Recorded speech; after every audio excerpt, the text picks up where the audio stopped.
सिंधी अदब जी दुनिया में भली कार दोस्तों शामिल कयूं था नाविल इश्क जा 40 उसूल हिस्सो 6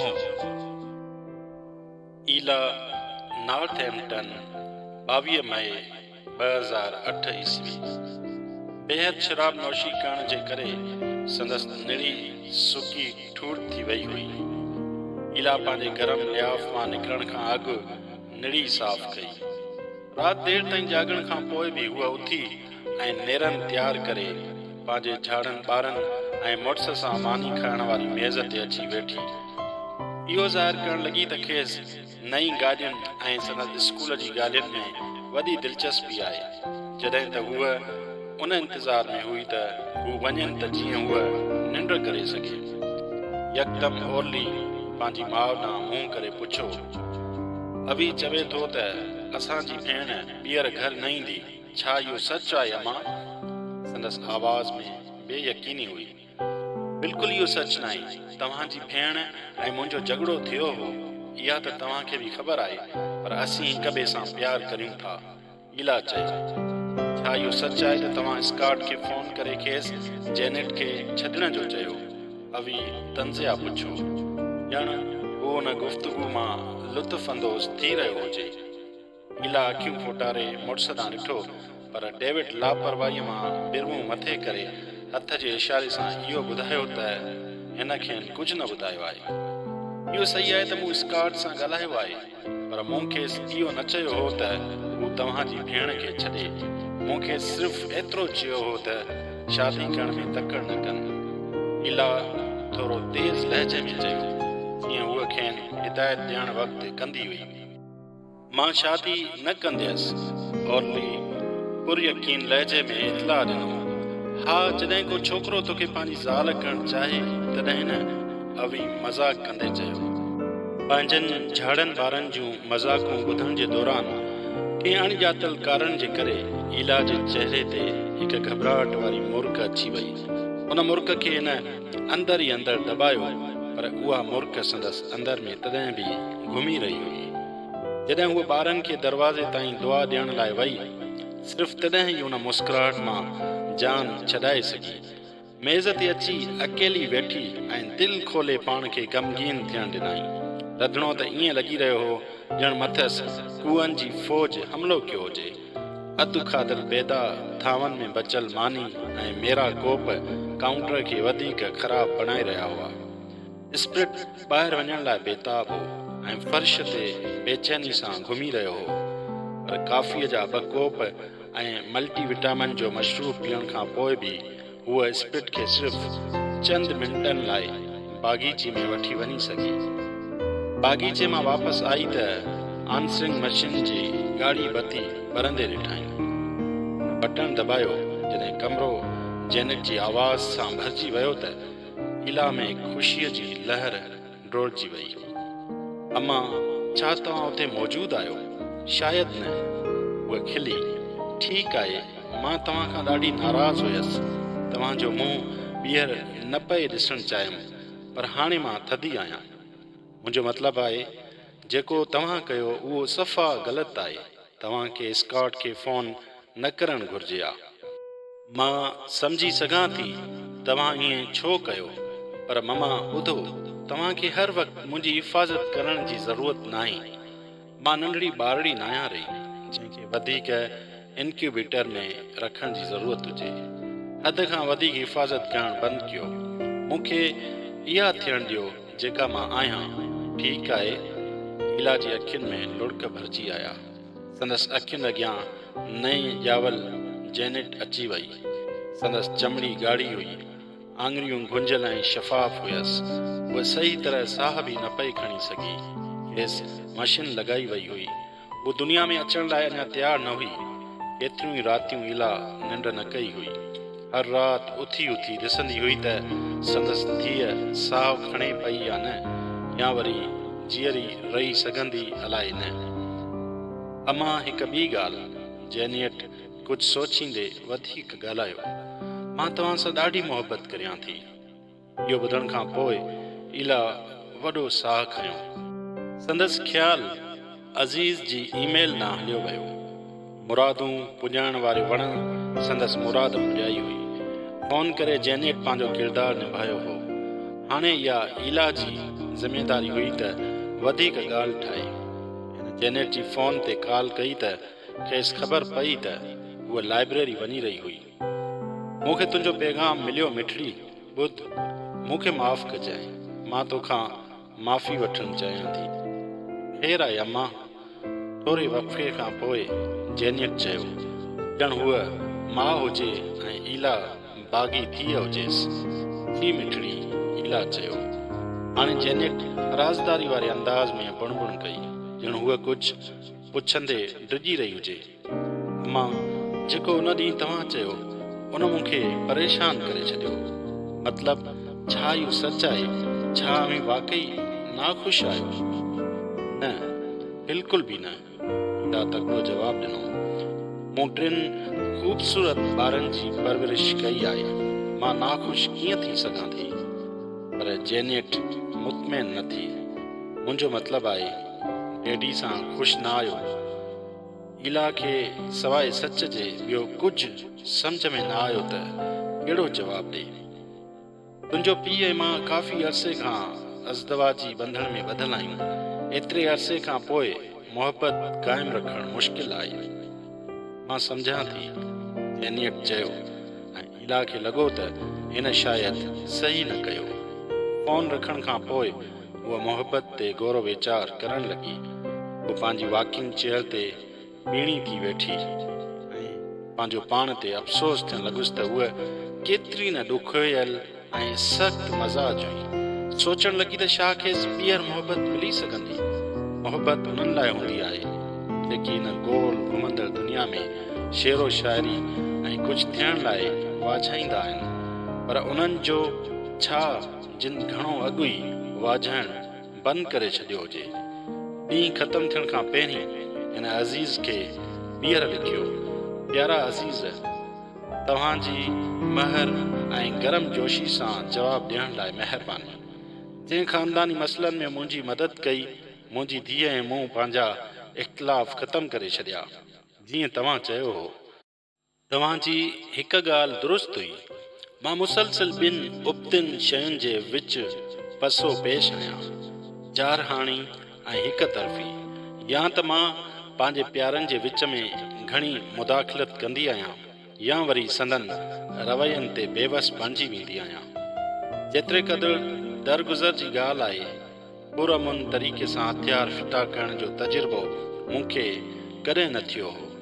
ईमानदारीअ सां मां इहो नथी सम्झां त मूं में इहे ॻाल्हियूं आहिनि जेके सूफ़ियुनि में हुजणु घुरिजनि। तव्हांखे ॿुधाइण लाइ हिकु ॻाल्हि आहे।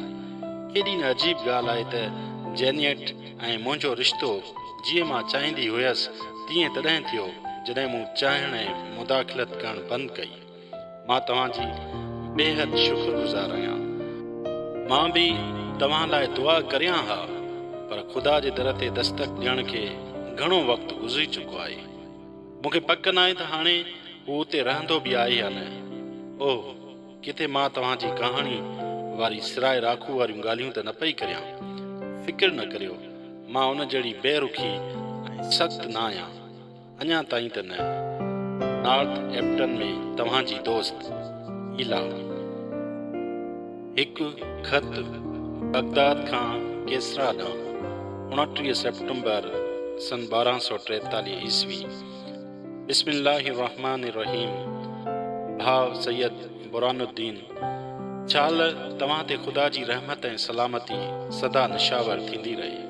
तव्हांजो ख़त मिलियो, ॾाढी ख़ुशी थी। इहो ॼाणे बि ख़ुशी थी त तव्हां हमेशह जीअं राह मुहबत में वक़्फ़ थियल आहियो। अञा ताईं बि तव्हांजे ख़त मूंखे मुंझारे में विझी छॾियो आहे। जीअं ई मूं ॼातो त तव्हां रूमी जे साथी जी ॻाल्हि करे रहिया आहियो, मूं सम्झी वरितो त तव्हां कंहिंजी ॻाल्हि पिया करियो। बसि इहा नथी ॼातुमि त अॻियां छा करिणो आहे। मुंहिंजी छत हेठि हिकु सैलानी दरवेश रहे थो, शम्स तब्रेज़, तव्हांजे ज़िक्र थियल ख़ूबियुनि ते पूरो रहे थो। शम्स जो यकीन आहे त हू हिन दुनिया में ख़ासि मक़सद लाइ आयो आहे ऐं उनखे पूरो करण लाइ हू हिकु रोशन माण्हू खे वधीक रोशन बणाइण चाहे थो। न मुरीद न ई वरी को शागिर्द।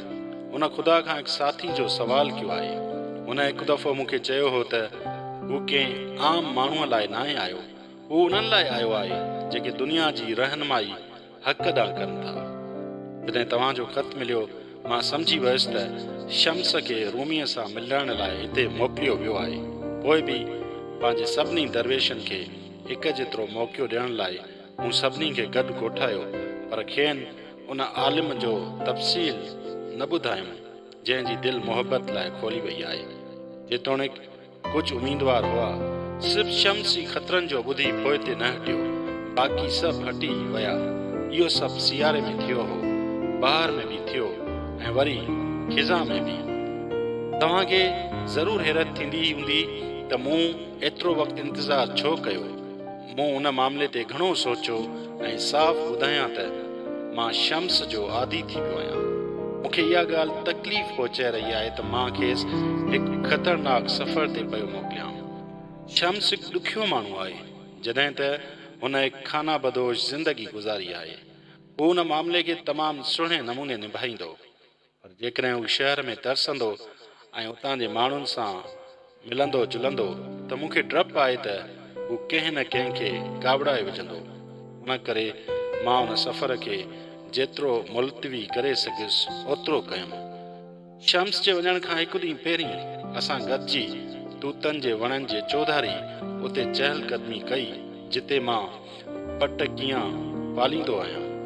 पुराणी आदत मुश्किल सां वेंदी आहे। तकलीफ़दा हद ताईं नाज़ुक ऐं हैरत अंगेज़ हद ताईं मज़बूत रेशम मोहबत सां मुशाबियत रखे थी। मूं शम्स खे ॿुधायो त कीअं पट कीअं खोपनि मां निकिरण वक़्तु पंहिंजे पट खे तबाह कंदा आहिनि। उन करे ई राहुक पट ऐं पट कीअं मां कंहिं हिक जी चूंड कंदो आहे। वक़्त खां अॻु अञा जॾहिं हू खोपनि अंदरि हूंदा आहिनि, हिकु रेशमी रुमाल ठहण लाइ खे सवें पट कीअं जी हयातुनि जो अंत आणो पवंदो आहे। शाम पंहिंजी पुॼाणी ते पहुती हुई। थधिड़ी हीर घुलण लॻी हुई ऐं मूंखे ॾकणी वठी वई। ओढ़ाइप में मूंखे जल्द थधि लॻी वञे थी, पर मां सम्झां थो कुराड़प जे करे मूंखे कुंभड़ी न वरिती हुई। या उन करे हुई जो मूं भायो थी त उहो शम्स आख़िरी भेरो मुंहिंजे बाग़ीचे में बीठो हो। असां हिक ॿिए खे ॿीहर न ॾिसी सघंदासीं, घटि में घटि हिन दुनिया में त न। हुन पिणु इहा ॻाल्हि महसूसु कई हुई, पर संदसि अखियुनि में का उदासी न हुई। सुबुह बाख फुटी महिल हू मुंहिंजो हथु चुमण ऐं दुआ वठणु आयो। खेसि ॾिसी हैरान थी वियुसि। हुन पंहिंजा ड्रिघा घाटा वार कटे ऐं ॾाढ़ी कूड़े छॾी हुई। हिन का वज़ाहत न ॾिनी हुई, न ई वरी मूं खां कुझु पुछो। वञण खां पहिरीं हुन ॿुधायो त हुन कहाणी में संदसि किरदारु पट कीअं जहिड़ो आहे। उहे रूमी मोहबत जी मुक़दस खोपे अंदरि वेंदा ऐं सिर्फ़ु तॾहिं ई ॿाहिरि निकिरंदा जॾहिं वक़्तु पची रास थींदो ऐं क़ीमती पट उणिजी वेंदो। पर आख़िरकार रेशम जे बचाव ख़ातिर पट कीअं खे फना थियणो पवंदो। पोइ हू कोन्या लाइ निकितो। ख़ुदा शाल पंहिंजी हिफ़ाज़त में रखेसि। मूंखे ख़बर आहे त तव्हां ऐं मूं सही कयो आहे, पर मुंहिंजी दिलि उदासीअ सां भरियल आहे। मां पंहिंजी खानका में आयल उन बाग़ी ऐं गैर मामूली दरवेश खे यादि कंदुसि। आख़िरकार असांजो तालुक़ ख़ुदा सां आहे ऐं उन ॾांहुं वापसि वरणो आहे। शाल ख़ुदा तव्हां खां सदाईं राज़ी रहे। बाबा ज़मान। सेखड़ाट बगदाद 29 सेप्टेम्बर सन 1243 ईस्वी। बेशक मूंखे सभिनी रोकियो हो, पर कंहिं इहो न ॿुधायो हो त दरवेश थियण लाइ जहन्नम मां गुज़रणो पवंदो आहे। दरवेश थियणु को सहंजो कमु न आहे। जॾहिं खां हिते आयो आहियां कुते वांगुरु कमु कंदो आहियां। अक्सर एतिरो सख़्तु कमु कंदो आहियां जो जॾहिं पंहिंजे बिस्तर ते वञी लेटंदो आहियां त संधनि जे सूर ऐं पेरनि जी धवण जे करे सुम्ही बि न आहियां सघंदो। मां सोचींदो आहियां त छा कंहिंखे इहो अहसास बि हूंदो त मूंसां कहिड़ो न बुरो सलूक कयो थो वञे। भली खेनि अहसास थिए बि पोइ बि हू का रहम जी नज़र न विझंदा मूं ते। मां जेतिरी बि सख़्त कोशिशि करियां उन्हनि खे राज़ी करणु ओतिरो ई मुश्किल हूंदो। एतिरे क़दुरु जो उन्हनि खे मुंहिंजे नाले जी बि ख़बर नाहे। नओं सेखड़ाट इहे मूंखे उन नाले सां सॾनि था ऐं मुंहिंजे परपुट मूंखे ॻाढ़े वारनि वारो जाहिल कोठिन था। रंधिणे में उन राधे जी हिदायत हेठि कमु करणु सभ खां वधीक बदतर कमु आहे। उन माण्हू जी दिलि जी जॻह ते पथर रखियलु आहे। उन शख़्स खे दरवेशनि जी खानकाह में राधे जे बदिरां मंगोल फ़ौज में हिकु खूनी कमांडर थियणु घुर्जे हा। मूंखे कॾहिं कंहिंजे लाइ सुठी ॻाल्हि चवंदे न ॿुधो हो। मूंखे नथो लॻे त खेसि मुरकण बि ईंदो आहे। हिक भेरे मूं हिकु वॾे दरवेश खां पुछियो त छा हर दरवेश खे रांधे सां गॾु रंधिणे में कमु करणो पवंदो आहे। हू पुरस्कार नमूने मुरकियो हो ऐं वराणियई, हर सेखड़ाट खे न, पर कंहिं कंहिंखे। पोइ मां छो? छा उस्ताद ॿियनि शागिर्दनि जी भेट में मूंखे वधीक लोड़ाइणु चाहे थो? छा मुंहिंजो नफ़्स ॿियनि जे नफ़्सनि खां वॾो आहे ऐं ॿियनि खां वधीक तरबियत जी ज़रूरत अथसि? ॾियारी मां सभिनी खां सवेर उथी भरिसां वारे नार मां पाणी भरे ईंदो आहियां। पोइ चुल्हो ॿारे तिरनि वारी मानी पचाईंदो आहियां। नेरनि में यखनी ठाहे पेश करण बि मुंहिंजी ज़िमेवारी हूंदी आहे। 50 माण्हुनि खे खाराइणु को आसान कमु नाहे। हर शइ देग में पचंदी आहे, जेका वींझण वारे टब खां नंढी नाहे। ऐं अंदाज़ो लॻायो त उन्हनि खे मलींदो ऐं धोईंदो केरु हूंदो। ॾह फिटीअ खां सिज लहण ताईं मां फर्श साफ़ कंदो आहियां, ॾाकण ॿुहारींदो आहियां, अङण ॿुहारींदो आहियां, काठियूं धारे रखंदो आहियां ऐं पोइ कलाकनि जा कलाक गोॾनि भर वेही पुराणे सणबे फर्श खे मलण में गुज़ारींदो आहियां। संगतरनि जो मुरबो ऐं लज़ीज़ खाधा ठाहियां।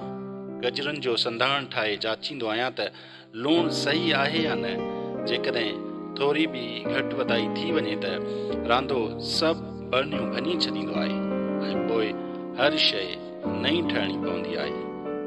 सभ खां अॻु मूं मां इहा बि उमेद रखी वेंदी आहे त हर कम वांगुरु मां अरबी पढ़ां ऐं अरबीअ में इबादत बि करियां। रांदो चाहींदो हो त मां ॾाढियां तिलावत करियां त जीअं हू ॿुधे त मां सही पियो पढ़ां या न, या किथे मां धुका त कोन पियो हणां। उन करे मां पढ़ंदो बि आहियां ऐं कमु बि कंदो आहियां, पढ़ंदो बि आहियां।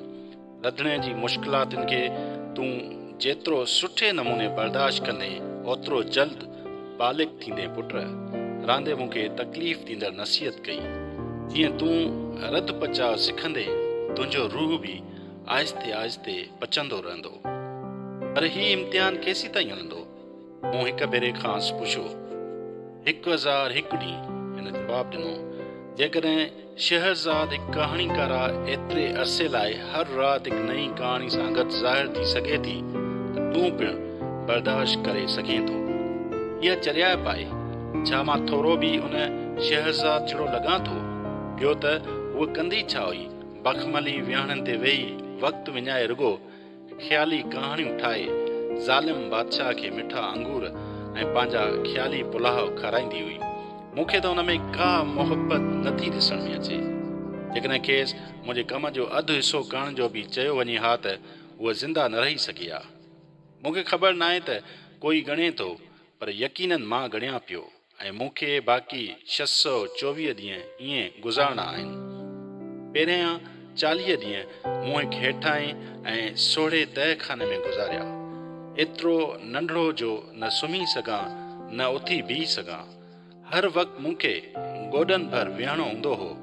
मूंखे हुकुम मिलियल हो त जेकॾहिं मूंखे सुठे खाधे या आसाइश जी घुर्ज महसूसु थिए या ऊंदाही ऐं अकेलाई खां डिॼां या वरी ख़ुदा बख़्शे औरतुनि जा ख़्वाब अचनि ऐं का रूहानी मदद घुर्जे त सुरमाई रंग वारियूं घिंडड़ियूं जेके छत में ॿधल हुयूं उहे वॼायां, जेका मूं कॾहिं न वॼाई। एसी ताईं जो तव्हां चुरी बि न सघो। अहिड़ी हालत में जेकॾहिं थोरा अहिड़ा ख़्याल अचनि त उन में छा ग़लति आहे? जॾहिं गोशा नशीनी वारो वक़्तु गुज़री वियो, मूंखे रांधे जे हथनि में ॾिनो वियो ऐं मूं खेसि बर्दाश्त कयो। सच उहा आहे त उहो एतिरो रुखो हो जेतिरो शायदि साणसि मां हुउमि। मूं रांदे जा असूल तेसीं कीन टोड़िया जेसीं शम्स तब्रेज़ न पहुतो हो। उन राति आख़िरकार जॾहिं रांदे मूंखे पकिड़े विधो, उन मूंखे ज़िंदगीअ जी यादगार मार ॾिनी। उन मुंहिंजे पुठनि ते हिक ॿिए पुठियां बेदमुश्क जा लकुण भॻा। पोइ उन मुंहिंजे जूतनि जी मुहाड़ ॿाहिरि तरफ़ करे दरवाज़े जे ॿाहिरां कढी रखिया। जिन इहो साफ़ ज़ाहिर थी कयो त हाणे मुंहिंजे निकिरण जो वक़्तु अची वियो आहे। दरवेश जी ख़ानकाउनि में तव्हांखे कॾहिं हथ सां न कढंदा आहिनि या तव्हांखे सिधो सो न ॿुधाईंदा आहिनि त तव्हां नाकाम थी विया आहियो। उन जे बजाए हू तव्हांखे ख़ामोशीअ सां छॾण जो चवंदा आहिनि। तुंहिंजी मर्ज़ीअ जे ख़िलाफ़ असीं तोखे दरवेश नथा बणाए सघूं। रांदे इतलाह ॾिनो, माण्हू गॾह खे पाणी ताईं त आणे सघे थो, पर खेसि पीआरे नथो सघे। गॾह खे इहो पाण अचणु घुरिजे, इन खां अलावा ॿी का वाह न आहे। बिल्कुलु हू मूंखे गॾह ई बणाए रहिया हुआ। सिधी ॻाल्हि आहे, मां इहा जॻह कॾहिं जो छॾे वञा हा जेकॾहिं शम्स तब्रेज़ न अचे हा। हुन जे बारे में मुंहिंजी खोरा खोरा मूंखे हिते रोके हो। मां कॾहिं बि हुन जहिड़े माण्हू सां न मिलियो हुउसि। हू कंहिंखां बि न डिॼंदो हो ऐं न ई कंहिंजी ताबेदारी कंदो हो। एसी ताईं जो राधो बि संदसि एतिराम कंदो हो। जेकॾहिं हिन ठिकाणे में को बि मुंहिंजो पसंदीदा माण्हू हो त इहो महिरबान बुज़ुर्ग उस्ताद न शम्स तब्रेज़ हो, पंहिंजी कशिश, हशमत ऐं बाग़ीपणे जे करे। जी, शम्स तब्रेज़ मुंहिंजे लाइ सूरमो हो। हुनखे ॾिसण खां पोइ मूं फ़ैसिलो कयो हो त मूंखे हिकु ताबेदार दरवेश थियण जी ज़रूरत न आहे। जेकॾहिं मूं हुन जे पोयां मुनासिब वक़्तु गुज़ारियो त मां हिकु पको साबित क़दम ऐं बाग़ी माण्हू थी सघां थो। उन करे जॾहिं सरह जी मुंद आई ऐं मूं महसूसु कयो त शम्स कंहिं सुठे कम लाइ वञी रहियो आहे, हुन सां गॾु वञण जो फ़ैसिलो कयो। पंहिंजो ज़हन ठाहिण खां पोइ मां बाबा ज़मान वटि वियुसि त हू मेणबती जी रोशनीअ में वेठो पुराणो किताब पढ़ी रहियो हो। तोखे छा खपे सेखड़ाट? हुन बेज़ारीअ मां पुछियो। मूंखे ॾिसी हू थकिजी पियो हो। सिधो सिधो चयो, मां सम्झां थो त शम्स तब्रेज़ जल्दी वञण वारो आहे उस्ताद। मां साणसि गॾु वञणु चाहियां थो। खेसि रस्ते में कंहिंजे साथ जी ज़रूरत थी सघे थी। मूंखे ख़बर न हुई त तूं हिन जो एतिरो ख़्यालु रखीं थो, या इहो उन लाइ आहे त तूं रंधिणे जे कमनि खां भॼण जी कोशिश करे रहियो आहीं। तुंहिंजो इम्तिहान अञा पूरो न थियो आहे। तोखे त अञा दरवेश बि नथो चई सघिजे, उस्ताद बदगुमानीअ वचां चयो। शम्स तब्रेज़ जहिड़े माण्हू सां गॾु सफ़र करण बि मुंहिंजो इम्तिहान थी सघे थो। मूं राय ॾिनी, इहो ॼाणंदे बि त इहा हिकु वॾी ॻाल्हि थी सघे थी, पर पोइ बि चई ॾिनमि। उस्ताद जी निगाह में सख़्ती घटिजी वई ऐं हू वीचार करणु लॻो। संदसि घणी ख़ामोशी खे मूं सम्झो त हू नाराज़ थियो आहे। रांदे खे घुराए चवंदो त मुंहिंजे मथां कड़ी निगाह रखे, पर हुन अहिड़ो कुझु बि न चयो। हुन जे बदिरां हुन मूं ॾांहुं निमाणाई मां ॾिठो ऐं कंध धूणियाई। मुंहिंजा बच्चा शायदि तूं हिन ख़ानकाह लाइ पैदा न कयो वियो आहीं। आख़िरकार हर 7 शागिर्दनि मां सिर्फ़ु हिकिड़ो ई हिते रहंदो आहे। मां भायां थो त तूं दरवेशी लाइ कोन आयो आहीं। तोखे ॿिए कंहिं हंधि पंहिंजी क़िस्मत आज़माइणु घुरिजे। जेसीं ताईं शम्स सां गॾु वञण जी ॻाल्हि आहे त उहो तोखे शम्स खां ई पुछणो पवंदो। ॻाल्हि ॿोल जे इख़्तिताम ते बाबा ज़मान मौज़ू खे सुहिणे तरीक़े सां ख़तमु कयो ऐं वरी किताब पढ़णु लॻो। मां थोरो उदास थियुसि ऐं दिलि नंढी थियणु लॻी, पर हैरान कुन तौरु पाण खे आज़ादु महसूसु करणु लॻुसि।